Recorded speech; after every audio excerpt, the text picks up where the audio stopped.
A local school district is racing to turn a heartbreaking tragedy into something positive with new safety upgrades for students. We told you about the death of a 14-year-old student walking to school back in November. Paula Tutman is in Clinton Township this afternoon. And Paula, this area had problems even before the November accident. Yeah, it really did, Karen. First of all, I just want to show you, if you can see off in the distance, you see a crossing guard right there. Students are getting out of school right now without question. One child being killed on this swath of road is too many. Two being killed, something else entirely. And you can't minimize the impact that two student deaths has on opening up minds and motivation for people to work together and entities to get this problem handled. Paulette says she can still hear the sirens in her head. It's 3 months later, and she can still hear what it sounded like when a student was struck and killed near her home. On that day, I heard the ambulance coming, and I knew something happened because it was dead quiet.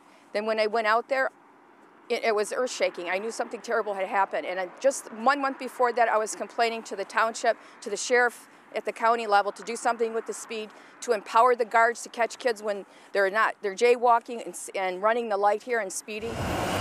Call it Macomb School Central, in less than a 1 square mile swath of former farmland. You've got 2/3 of the school district of 14,000 students on this corner. Nobody realizes in Cheyenne, every student there is a walker. There's not one bus student. The problem, rapid growth and very little traffic infrastructure to handle kids who find their own paths to school when the sidewalks end.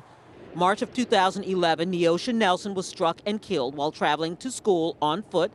Victoria Cartwright, known as Tori, was struck and killed November of last year, mere yards from her front door. And Mrs. Cartwright on the phone to the principal said, how is the girl who hit her?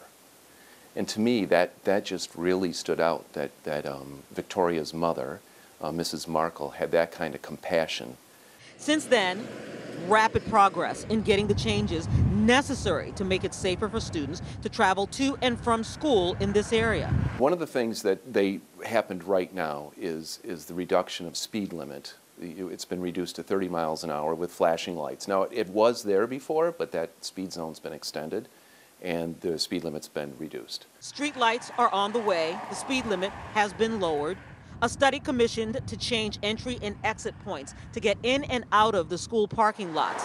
The Chippewa Valley School Administration promises parents and students that by the start of next school year, changes will be significant, meaningful, and in place.